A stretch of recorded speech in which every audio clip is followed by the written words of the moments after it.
morning, and welcome to the Hill. It's great to see everyone here. I may have yelled too much at the pep rally last night, so I apologize about my voice this morning, but I'm Roger Casey, and as McDaniel's 9th president, it's my fantastic privilege to welcome you here today to our Families Weekend, and I want to thank all the members of my staff for doing a great job with the weather today. So I do appreciate that very much. And we're excited as we have gotten the academic year underway at a college that's been named to one of the top liberal arts schools in America by U.S. News, a college that was named one of the 100 best buys in American higher education by Kiplinger's, and a college that was named the #1 college in America in a poll that was done at the President's house. So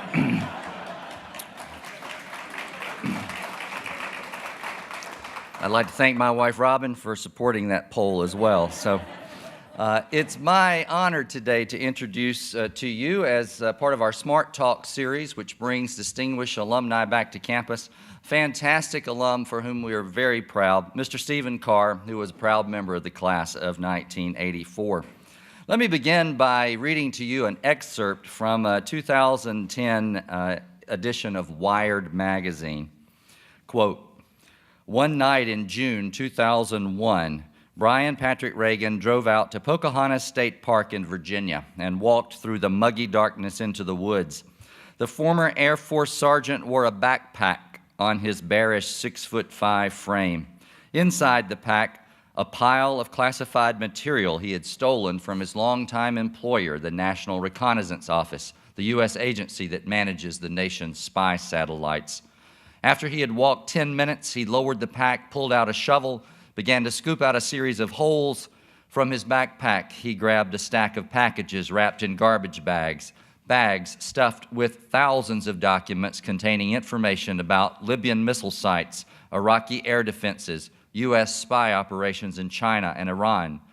Reagan thought it was the kind of information that could start a war. 2 months later, on August 23rd, Reagan told his supervisor he was going on a week's vacation in Orlando with the wife and kids. Instead, about 4 o'clock, he drove to Dulles Airport to catch a flight to Zurich, where he planned to meet with Iraqi and Chinese embassy officials to sell his trove to the highest bidder. After going through security, he boarded a crowded airport shuttle bus to get to his gate. As the doors were closing, an FBI agent named Stephen Carr and one of his colleagues pushed their way through the crowd to the front of the bus and grabbed Reagan. The Reagan case is but one in a long series of high-profile espionage cases in which Stephen Carr has played a significant role. Over the course of his 17-year FBI career, he's worked exclusively on counterintelligence, chasing down leads and gathering evidence on every continent except Antarctica. And who knows, maybe he's been there too. Trying to snare and stop the selling of secrets that jeopardize our national security. Like so many McDaniel alumni with high security clearances doing sensitive government work, Stephen has not shared much about his career over the years. He told me some interesting things earlier, and then he pulled out one of those little things from Men in Black and flashed, and I forgot everything that he talked about. But a possible book about the Reagan case is forthcoming, and Stephen has been assigned to help this writer with his research. An economics and business dual major, Stephen credits his liberal arts background with preparing him to be a high-risk problem solver for the FBI and an effective team leader navigating the bureaucracy of government agencies. Currently, he is the supervisory special agent in the Baltimore field office overseeing case agents who do on-scene investigations. In an article published in the Hill magazine, Stephen is quoted, quote, "I was raised and I raised my kids. They give service to God, country, family, and self in that order, and that's basically my ethos." And today, on Families Weekend, I'm also proud to introduce him as a parent of one of our recent alums, Andy Carr, who now, because of his ROTC military background, is one of the guards at the Tomb of the Unknown Soldier, a very prestigious post. Steve is going to share his story about tracking Reagan, and then we'll share a conversation using your questions. I want you to all please now join me and welcome him back to campus. Steve.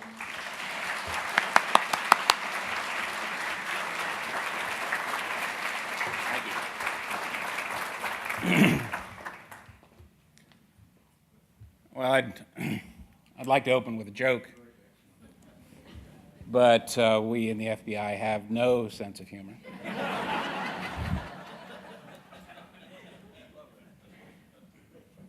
Besides, it's a serious subject that we want to talk about today. It begins with the only crime outlined in the Constitution. Can anybody tell me what that crime is? One crime defined in the Constitution, Article 3. The high crime of treason. There was good reason for our forefathers to put that into the Constitution because the British had maligned the crime. Anyone who took one of the king's deer could be executed for treason or put into one of the fabulous British prisons of the day. Our forefathers, of course, did not want that to happen here, but they also did not want people, by definition in the Constitution, those that owed allegiance to the United States to take up arms against the United States or to give comfort to any of its enemies. Now, the crime of treason doesn't necessarily fit the world today.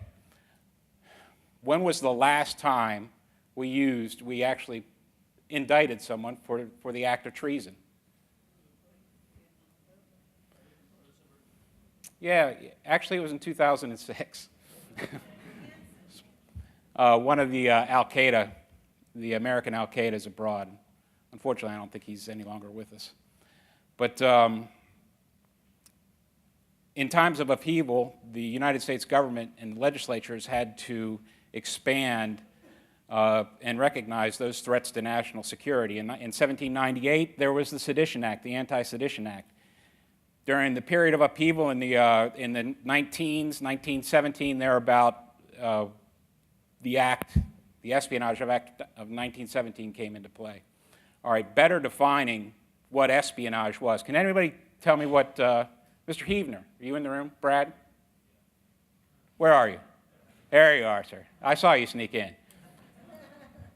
Tell me what espionage is. Spy, one word, spy. Well, how can that be so bad? People go down, join the CIA, and they're trained to be spies. They're trained to go out and spy on behalf of the United States abroad. Absolutely. However, and this might seem a little bit hypocritical, anyone who spies against the United States, have they allegiance to the United States as defined in the law of treason, outlined in the Constitution, or not? Have they no allegiance to the United States? If they spy upon the United States, they are committing espionage. So defined by Title 18 of the United States Code, Section 793 and 794. There's 4 elements to the crime. Anybody who passes information pertaining to the national defense to a foreign entity or power, okay, for the purposes of harming the United States or to aid that organization or foreign power, has committed treason. I hit all 4. And the penalties to which can be life in prison, death, a substantial fine, etc. So, it's a high crime. I just want to make sure I hit everything. Yeah. Now, the FBI's primary mission is to prevent acts of, since 2001, is to prevent acts of terrorism against the United States. The number 2 mission of the FBI is to detect and prevent penetration of the United States government, particularly its intelligence services, to prevent espionage. That's our number 2 mission. It is a high priority for the FBI, and why? And this is the theme of today's discussion. Drug deals affect street corners, okay? Bank robberies, they affect communities. Espionage affects whole generations. And in order to demonstrate my point, I'd like to tell you an American tale. It's one that begins in 1901 with the birth of a fellow by the name of Whittaker Chambers. Whittaker Chambers, his formative years were in those teens, 1920s, when he became associated with the popular movement, the Communist Party. All right? Whittaker Chambers joined the Communist Party. He was a card-carrying member of the Communist Party, and he was a very intelligent man because he is an alumnus to this very institution. During his communist activities, he met a lot of up-and-comers in the United States government. He was a courier for the Comintern. He regularly forwarded secrets, U.S. government secrets, to Moscow and the forerunner of the KGB, the NKVD. And in the 1930s, however, he developed a social conscience beyond that of communism. He found Christianity, and he was extremely disturbed by the Communist Party, Stalin's purges, which began in about 1936. So much so that he began to distance himself from the Communist Party. However, he realized that were he to try to make a clean break from the Communist Party, that Stalin would probably not take very kindly to it. And as had happened to several of his friends, both in the United States and abroad, he could well disappear. So he began gathering a body of evidence as an insurance policy were the communists to do something to him or his family, that he could use this body of evidence that he had acquired as an insurance policy.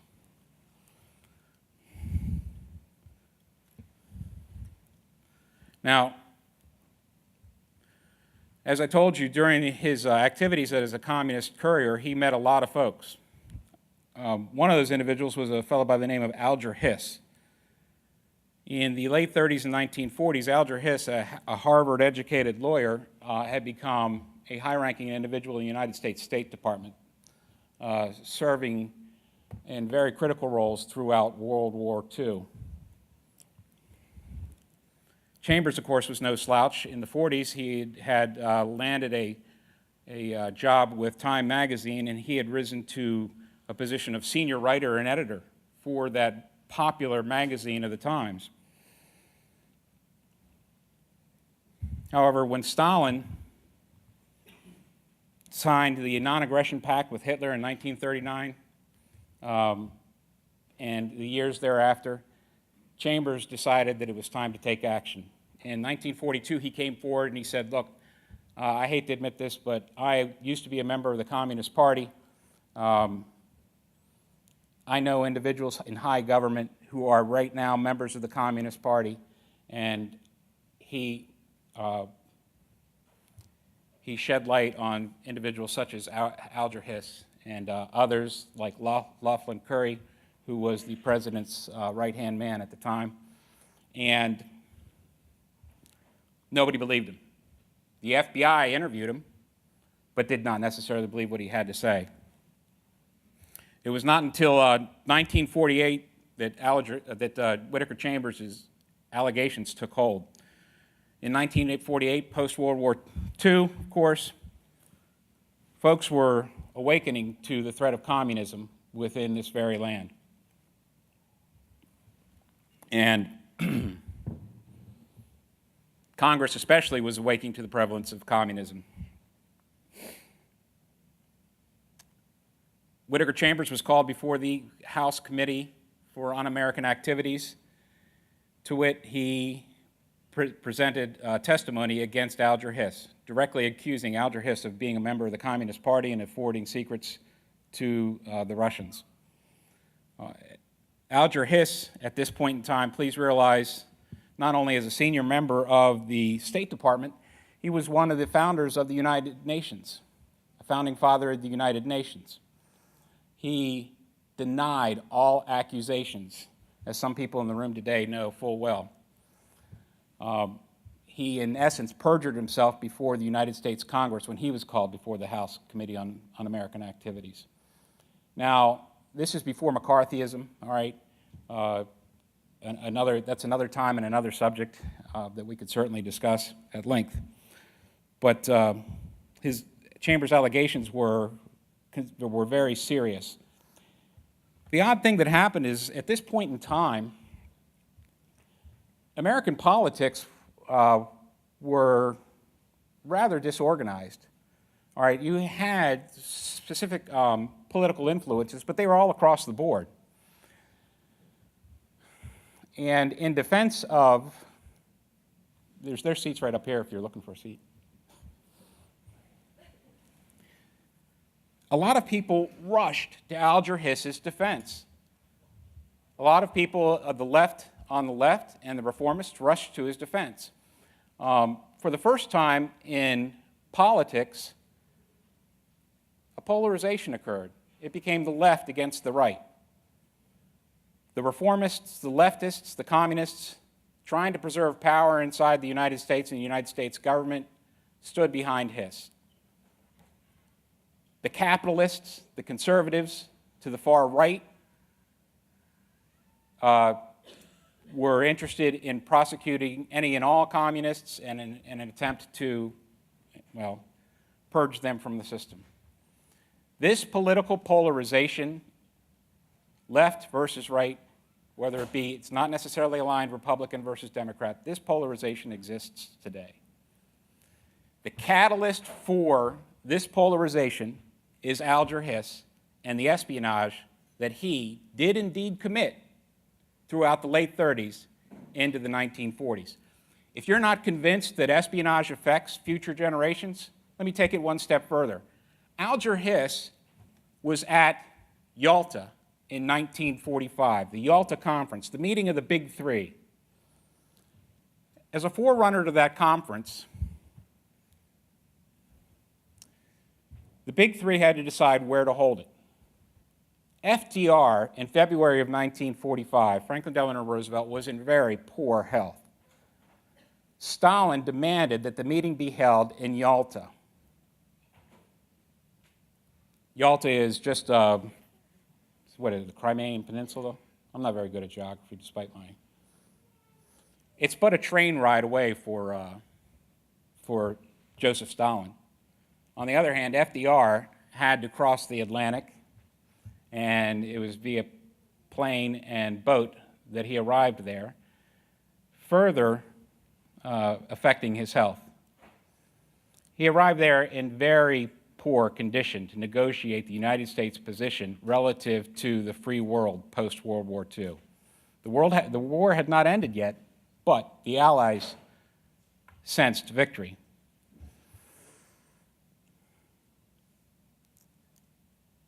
Now, the specific effects that had upon the outcome of those conferences, one can only speculate on.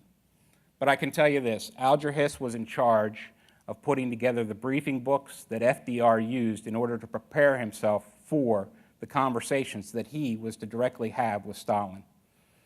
And those briefing books were wholly inadequate in many regards. Position papers that were supposed to be there were not there, and some of the position papers were not correct. So now we have a president who was supposed to be the exclusive negotiator with Joseph Stalin, who was in very poor health, right? And Alger Hiss had passed, along with Laughlin Curry, who was FDR's right-hand man, had passed information to the Russians about FDR's poor health. We know that for a fact. Alger Hiss ensured that the briefing books were not in the order, at the high order that they should have been in preparation for those talks. As a result, countries that would otherwise not have likely fallen behind that Iron Curtain, so defined by Winston Churchill, did. And the individuals raised there in those countries, in those regions of the world, were affected and continue to be affected to this very day. Again, drawing back to specific acts of espionage, which we now know occurred. So, another example of how espionage affects future generations and why it is a very high priority for the FBI. Now, I skipped one important part. All of this information that Whittaker Chambers had gathered, people said, well, how, the House Committee on Un-American Activity said, can you prove this, Mr. Chambers? And he said, by all means, I can prove it. I have evidence. I have evidence back in my farm on Bachman's Valley Road, just 10 miles from here. I think it's Pipe Creek Farm. I used to actually run by there, one of my 10-mile circuits back when I was a much younger man here at the Hill. Never realized the significance of the farm when I was here. I do now, and I visited it several times since. But he said, yes, I have evidence. I have evidence. It's back on my farm. Congressional aides and whatnot went with him back to the farm, and he retrieved them from inside of a pumpkin, hidden inside of a pumpkin patch. Retrieved the papers, the rolls of film from that pumpkin, subsequently developed them. Unfortunately, the congressional aides, instead of giving it to a proper agency or authority, the congressional aides took that to a novice darkroom photographer, and he developed it and overexposed some of the film.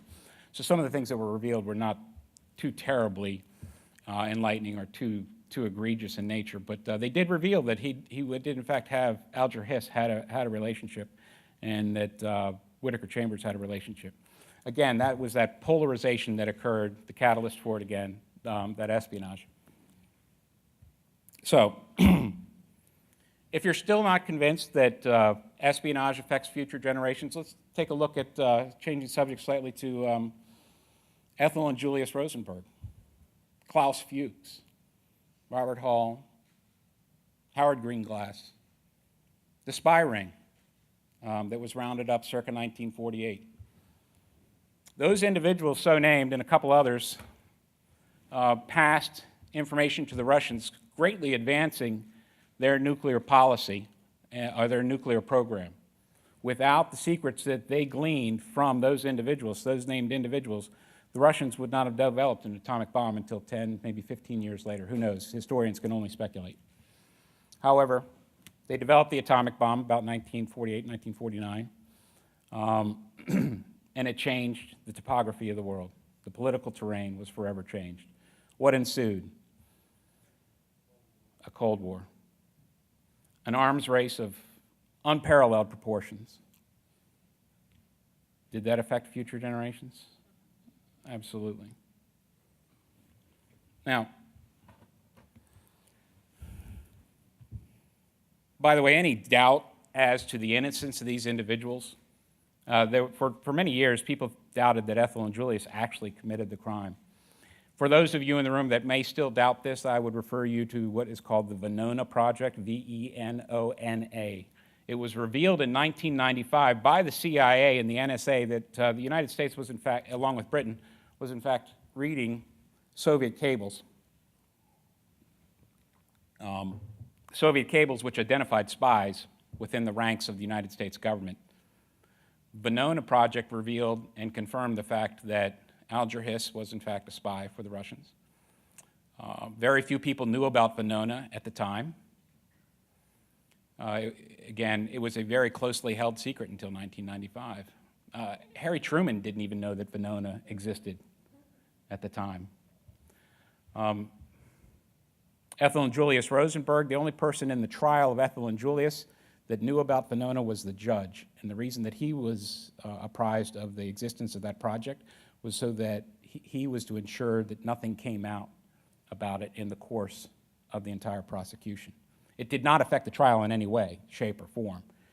It was just a means that the government used to protect that particular high-value piece, what I like to call our deepest, brightest secrets.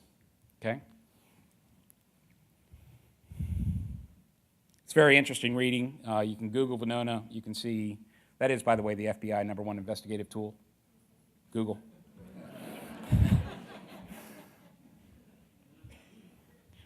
Now, it's only through the lens of time that we can see, and it is revealed to us, the impact that individuals who commit espionage, who commit, especially those who have allegiance to the United States, who commit treason. Only through that lens of time can we see the impact that they have. It's being revealed to us today, more current spies, the impacts that they have on us, the likes of Bob Hansen, Bob Walker, who was arrested in May 20, 1985. He was a spy on behalf of the Russians, gave them a great deal of communications information, a great deal of, gave the Russians the ability to decipher U.S. Navy cables and communications. You know, again, historians can only speculate, but I will tell you that had we gone to war with the Russians in 1985 or before, years just prior, they would likely have wiped our Navy from the face of the earth. Since then, we have had to revitalize our entire communication structure, all for the better. And, you know, again, crimes such as these, high crimes of these, just cannot be tolerated. Now, going back to Whittaker Chambers, people recognize the impact that he had on the American terrain, upon American politics. In fact, in 1984, President Reagan posthumously awarded Mr. Chambers the Medal of Freedom. And in 2001, during the Bush administration, conservatives in the White House got together and commemorated his 100th birthday. All right, so this one-time spy turned patriot who turned in Alger Hiss and the likes of Lawfully Curran and many others, became an American hero. Alger Hiss, on the other hand, went to his grave in 1996, denying all the while that he ever committed espionage.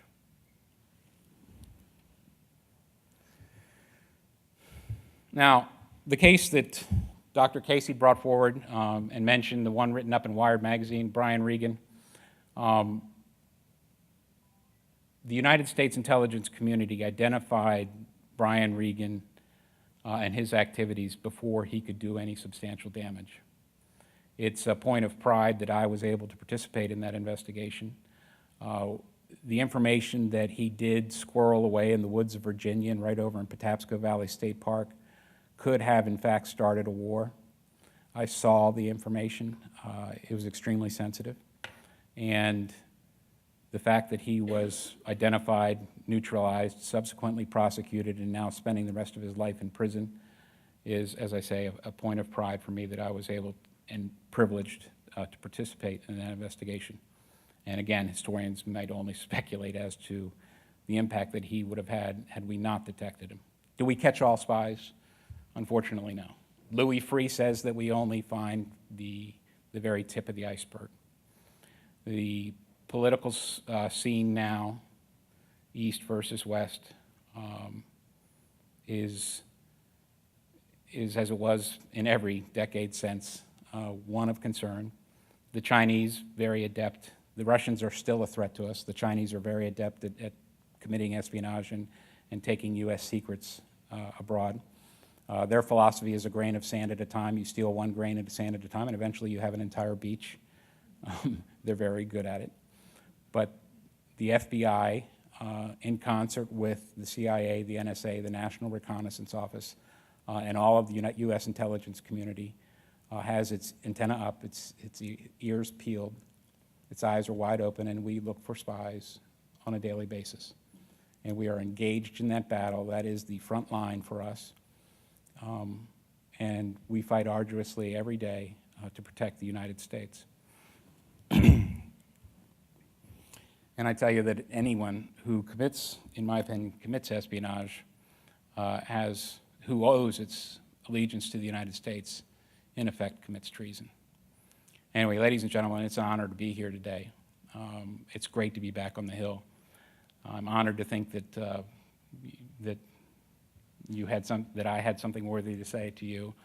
The message is that we're there, we're working. Your tax dollars are being well earned in the FBI, day in and day out. And I just want you to always remember not only the work being done by those FBI citizens, but also, more importantly, remember what the soldiers are doing, you know, in Afghanistan, in Iraq, and in those lands, those distant lands. All right, and we've got their six. We're guarding their backside. We are ensuring that we keep it good here in the homeland. All right, thank you very much.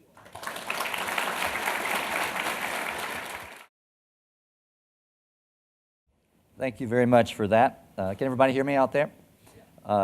We have some great questions, I think, for you here. So I'm going to work essentially from the big picture to the small picture here. And I think this is a pretty big picture question. What should we be worried about the most? From the perspective of the FBI, what keeps you up at night, particularly when we talk about our national security and our safety in the world we're living in now? I touched upon it in that presentation. The spies we don't know about. The people who are committing espionage this very day, and it concerns me. And we are limited by the Constitution, of course, and I keep a copy at my desk, and I have a copy at home. And we adhere very strictly to not only the Constitution, but all the subsequent laws passed by it. We work within those bounds to guard the country. But that is the thing that keeps me awake at night. How many spies are out there that we just don't know about? Yeah. Is there a sense, post 9/11, that many sort of 9/11 type events have been stopped because of the work of our intelligence agencies? Absolutely. Not, because of, and Dr. Casey touched upon it, we don't necessarily advertise what we do in, day out, because the value of a secret, the beauty of a secret, if you will, is in its keeping, okay? And they are America's deepest, brightest secrets, but as opposed to darkest. But the terrorist threat is pronounced. We have been very effective in stopping terrorists, sometimes by arguable measures, people employing bombs that aren't necessarily bombs and that sort of thing. But it's what we do. It's the tactics that we have at hand and the ones that we have in our toolbox, as I like to put it, that we employ to take the fight to them. So in post 9/11, there was a lot of criticism about the lack of coordination among intelligence agencies, specifically CIA, FBI interactions. Can you talk to us about what's changed since then? And I know you said in your interview with us in the Hill magazine that the Bureau and Federal Bureau is short for bureaucracy, and you have to negotiate that. Can you talk about how we're doing a better job interfacing all of these different bureaus now? Yes, they can call it connecting the dots. It's an analogy that I think that's a poor analogy, but yeah, the FBI and the CIA didn't connect the dots back in 2001 and the years prior. Much has changed. Our ability to communicate between those agencies is 10 times greater than it was preceding 2001. It was not necessarily bad prior to 2001. There was a lot of room for growth, and that growth has occurred. And I can pick up the phone and speak with my counterparts in the CIA and the NSA and discuss specific intelligence streams, whereas before there were rules that encumbered us that we had to adhere to. Those rules no longer exist, and we do talk much more freely amongst ourselves and share information much faster. The distribution is very wide on especially specific threat streams and specifically on terrorist threats. Over the past decades, much has been written about politicization and political neutrality within the FBI. Could you talk a bit about, is there politicization? Do different parties bring different issues to the forefront of the Bureau, or is there pretty much a consistency in the approach regardless of who's in power? No, the organization, again, I can't necessarily speak for the Bureau directly. Our policy is that we are an apolitical organization. We do not kowtow to government, to the White House. We work within the rules, the frameworks that are established by United States law and the U.S. Constitution. I can point you to periods in recent history where there have been significant discord between the White House and the FBI, specifically when Louis Freeh was the director of the FBI. But again, those in positions of power know that they cannot necessarily call upon, or cannot call upon the FBI to exercise political might or will. And the FBI, by tradition, will not react to political might or will. It is very important that we remain an apolitical organization. And in my own person, I'm a relatively apolitical individual. I do have opinions, but I try not to impress them upon people or make people suffer through them. So. Moving more specifically to your experience, so what's a caseload like for an FBI agent? How many things are you working on at once? Yeah, it really depends upon what arena you work in. Of course, there's now career tracks within the FBI. I work in the intelligence, counterintelligence career track, okay? There's terrorism career track, there's criminal career track. Folks can work exclusively in white-collar crime. They can work on drug issues, work on political corruption issues. Everybody seems to be, allocated. There's enough crime going around that keeps us busy, unfortunately. Somebody said, I bet business is booming, and I say, oh, I hope not. But our caseloads, they really differ from from what arena you're working in. The specific arena that I have, one or two cases you can work on sometimes for years. A white-collar crime agent may have 10 or 12 that they're working on at any rate. Cases come and go. We work through them. We work them to their logical conclusion. Sometimes it results in prosecution. Sometimes it results in the fact that people are wholly innocent. But the investigation goes through. It's fair. It's impartial. It is very detailed in just about every regard. Which happens more often, the exonerations or the accusations? Well, we like to resolve. We work a case to its full resolution. Mm-hmm. Be it the fact that the individual is innocent or guilty is not necessarily the matter. Be it whether or not the individual, that we can prosecute the individual or the individuals or the conspiracy that existed. That really is where the rubber meets the road, if you will. And sometimes we work a case to a logical conclusion, and we cannot, people are innocent until proven guilty, and they have an opportunity to face their accusers. And if the United States government does not feel that we have the body of evidence to convict an individual, then we will not bring that case forward. That case will be declined by the United States Attorney's Office. There may be subsequent investigation, or we may close it and move on to something else. So now you're actually managing agents, right? Yes. As part of your work. So what's a work day like? That's the one thing that I love about the FBI is I never know what I'm going to be doing on any given day. I have an idea what will probably happen. On 9/11, I got up. It was a beautiful September morning. We had just arrested Brian Regan about 3 weeks prior. I thought, oh, we're going here. I had some substantial meetings with the CIA and other members of the United States intelligence community, to examine the case facts in preparation for the prosecution of the individual.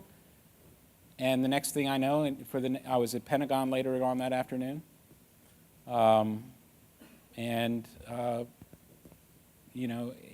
whole day and the whole week and the ensuing 3 or 4 weeks thereafter, no one could have predicted. On a typical day, there is no typical day. That's the best that I can tell you. Yeah. And I've been criticized for that comment that bureau is just short for bureaucracy. I do regret having said that, but people portray sometimes our job from a glamorous point of view, but the fact is it's a job. It is a job. It's one that I feel privileged to, and everyone that I work with is privileged to perform on a daily basis. But it is a job, and then there is certain tedium to it sometimes, and there is paper pushing, much to our frustration. Mm-hmm. And still is paper pushing to those of you who are former Bureau employees and agents. So if we use the Reagan case, I have no idea if it's a typical or an atypical case. What kind of time lapses from the time that you first have some indication that something's wrong until an arrest is made? Again, no way to specifically answer that question. Some investigations go on for years, be they white-collar crime, political corruption cases, espionage cases. They can go on for years. Some of them are what we call fast burns. They're open today. Some events may occur that the arrest occurs tomorrow, and the prosecution, and trial, 2 or 3 months later. Mm-hmm. It's very hard to predict. Sometimes it can take years to even just to come to trial. Mm-hmm. Is that the case for which you have the most sense of accomplishment, or can you share with us some points of pride in your career? Well, I do. I think, for me personally, you know, the camaraderie that we enjoy in the community, in the intelligence community, a case in the FBI is not about one individual. Okay, it's about teamwork. And in cases such as the Regan case, it emphasizes the teamwork, the fact that it takes a community of individuals throughout the CIA, the NSA, the NRO, to bring a case, especially an espionage case, forward. Mm-hmm. I don't know if I answered the question adequately, but I'm not sure if this is something you can talk about, but there are people who wonder who's out there that you really want to get. I mean, who's what is the case? What is the criminal? What is the who is the individual that is out there that is on that most wanted list that you would really love to? If you had to have the number one person you want to go out and get. Well, Lindsay Lohan thinks it's her. She actually wrote this question. I thought. No, I can't. I can't, in all good conscience, answer that question. Okay. All right. Again, but I do want to emphasize impartiality, and through these things, there's Osama bin Laden. We've checked him off the list. Yeah. So, how do you get on that most wanted list? Commit heinous acts. Whitey Bulger, who was recently arrested, was on the most wanted list for a very long period of time. Again, for some very egregious actions. But again, it's a matter of what we consider priorities, and they're prioritized accordingly. Sometimes, some of the more mundane criminals end up there, but it's very important that we capture them and prosecute them.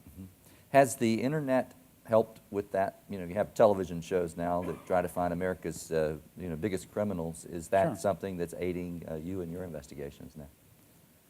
Well, it's both an aid and a hindrance. I can't comment in depth on any ongoing investigations by Bureau policy. We just don't. But things that are in the news today, the hacktivists, the anonymous movement, the WikiLeaks movement, they hinder our ability to conduct business on a daily basis. But by the same token, as I told you, I kid you not, Google is our number one investigative tool. The first thing when someone comes up on the radar screen, the first thing we do is, is it in Google anywhere? So I would say overall it's been an aid. Let's play a little word association. I will name some. This is interesting. And tell us some thoughts that you have about these individuals. Jim Nicholson, Earl Pitts. Traitors, treasonous, treason. Need I say more? What can you tell us about those cases? Any of the facts that I give you are those that reside exclusively in the indictments prior to their plea. Jim Nicholson pled. He's an individual. He's the highest ranking, for those of you who don't know. Harold James Nicholson, arrested November 16th, 1996, was the highest ranking CIA officer ever to be arrested for the act of espionage. In his handbag as he boarded a flight to Africa, bound for ultimately Switzerland, were several rolls of film destined for the Russians. And he, as I said, he had written to the Russians. He had told them that he intended to be in Zurich, Switzerland on a specific date. He mailed a postcard to the Russians via what we call a cutout to another location that would ultimately end up in Russia. And all of those facts were, in essence, the nails in his coffin. He had, I probably shouldn't go there, I'm not sure that it's in the indictment. But yeah, but again, he admitted his guilt. He was prosecuted, or he pled, and I think he received 23.5 year sentence. That has subsequently been extended because of acts that he committed with his son. Unfortunately, he enticed his son to also spy on behalf of Russia, and we interdicted that. We detected that and interdicted that, and the son was subsequently prosecuted as well.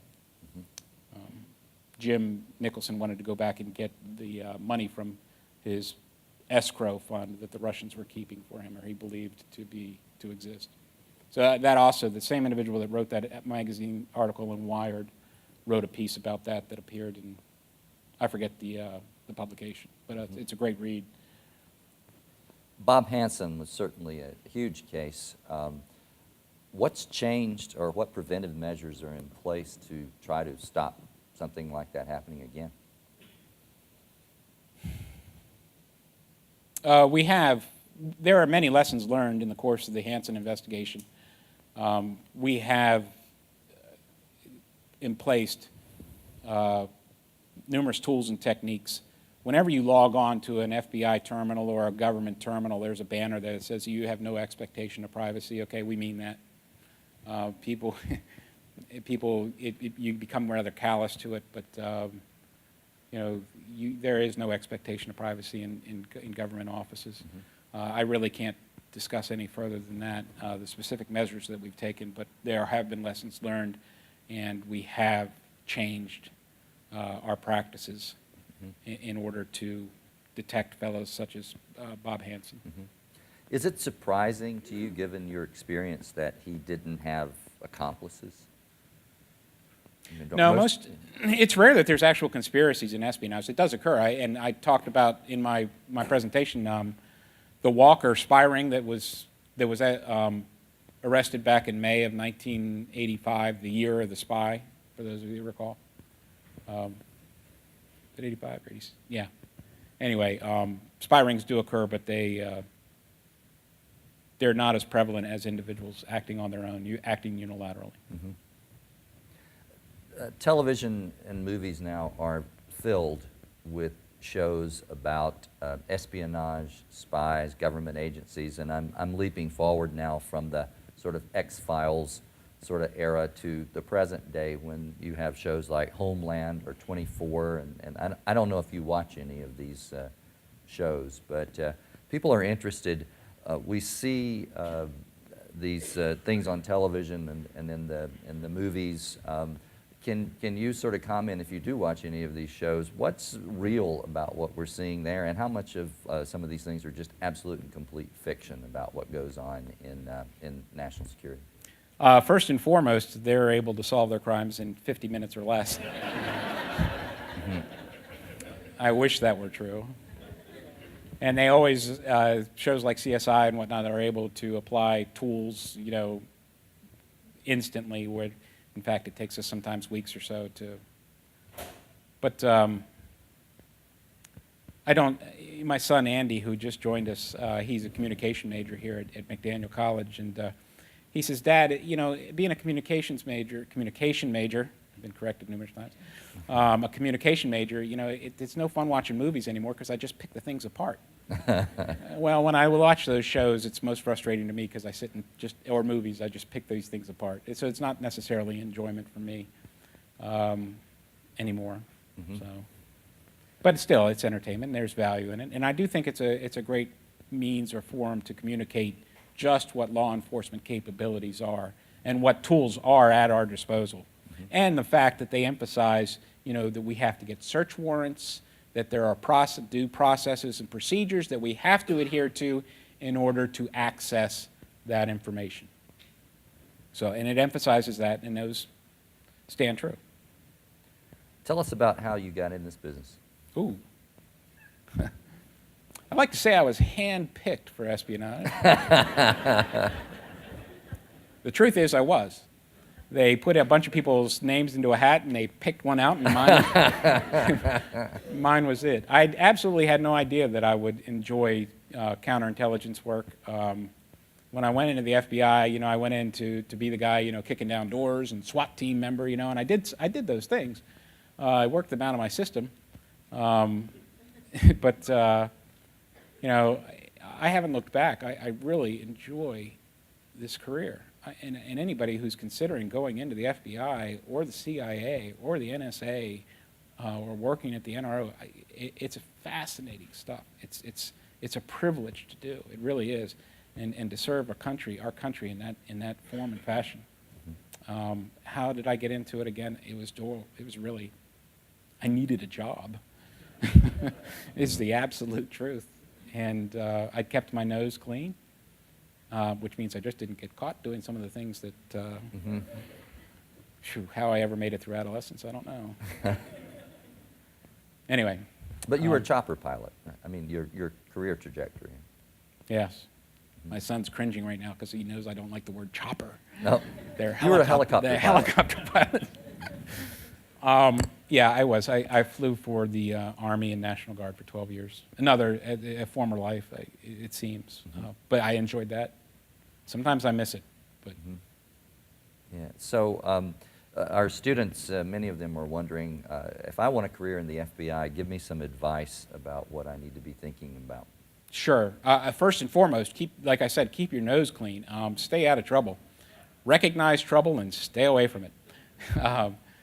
Because it can be difficult to overcome sometimes the indiscretions of youth. Career tracks, or I should say, educational tracks are very important. The FBI hires, in particular, linguists, especially in hard-to-find languages such as Arabic, Chinese, Tagalog, kind of the more exotic languages as well, Swahili, Russian.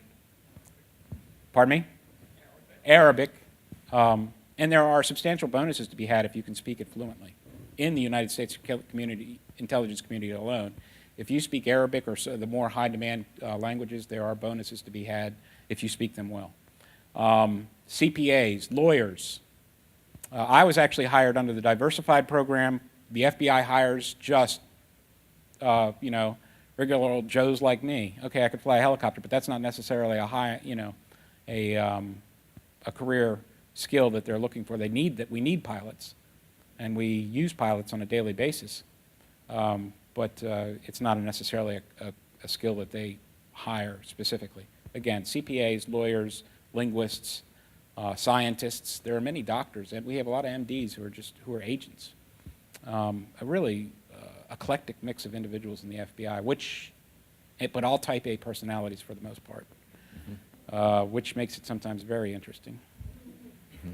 So you can get a group of 5 or 10 FBI agents together and they all have their own ideas, and they're all right.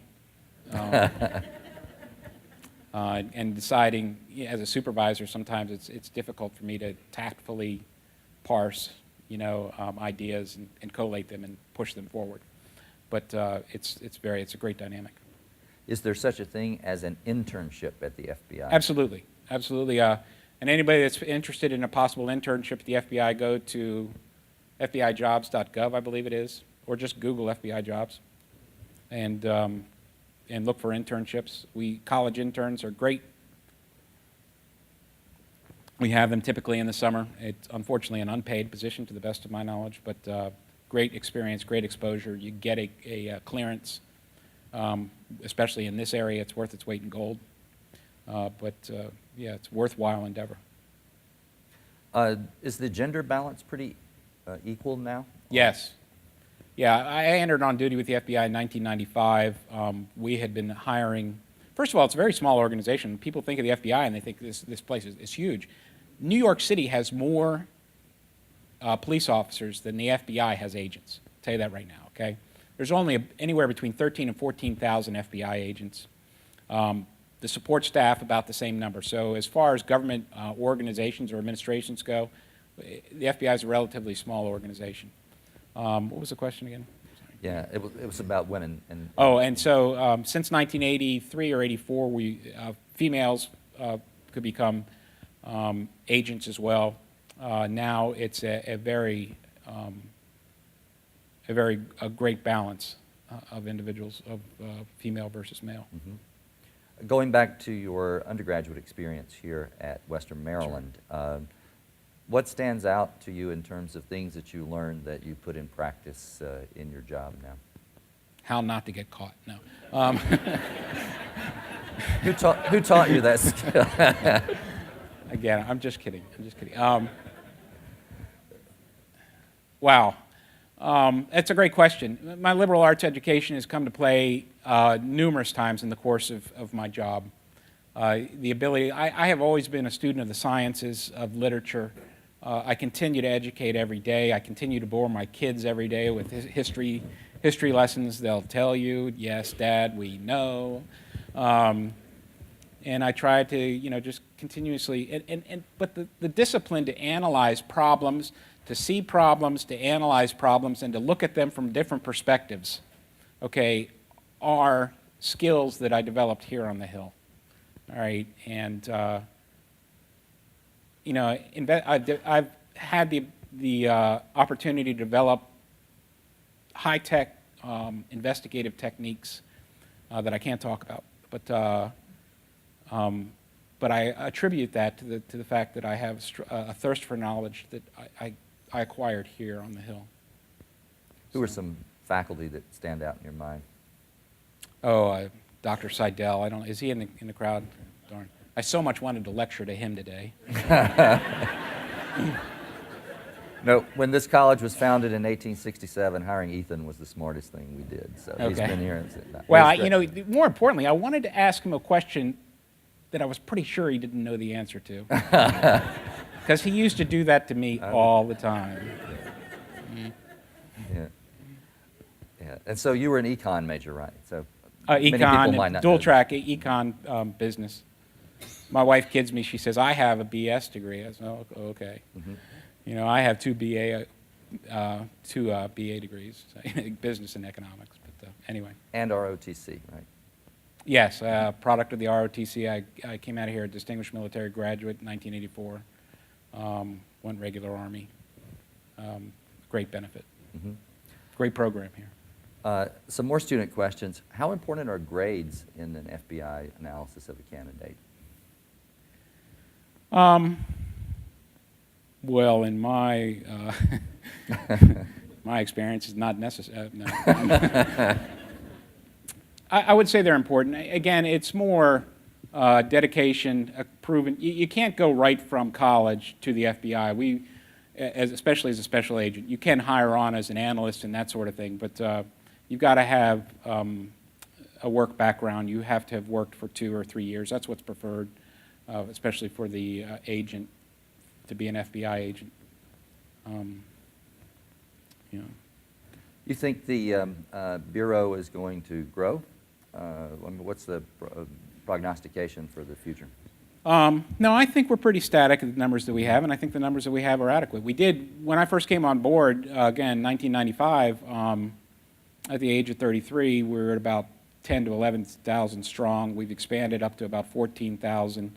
Our budget's increased substantially, reflecting our mission in the world. But again, by standards, it's still a relatively small organization. I think that the numbers that we have are adequate. Mm-hmm. Yeah, and the last thing I'll ask you, as you look at looking forward in your career at the FBI, what are some goals that you have? What do you want to see accomplished while you're still with the agency? Well, I want to continue to earn my paycheck.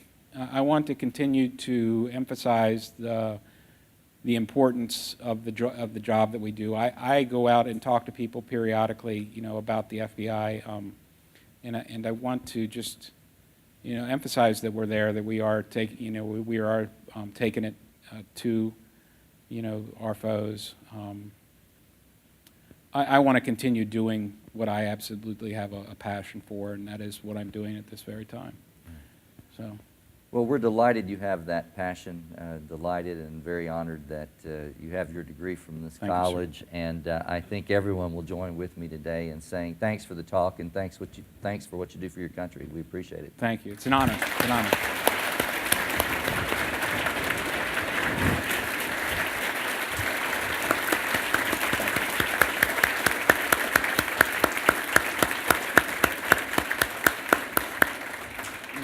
We know that Stephen has a degree from Western Maryland College, but it's my honor today to present him with one from McDaniel. So you can hang that on your wall as well. So congratulations to him.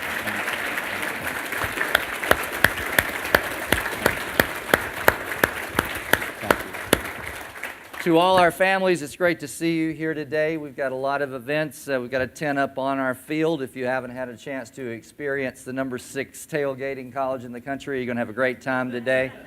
We've got men's soccer. We have football starting at 1. Enjoy your time with your students. It's great to see you here. Go Green Terror. Thank you so much. Thank you.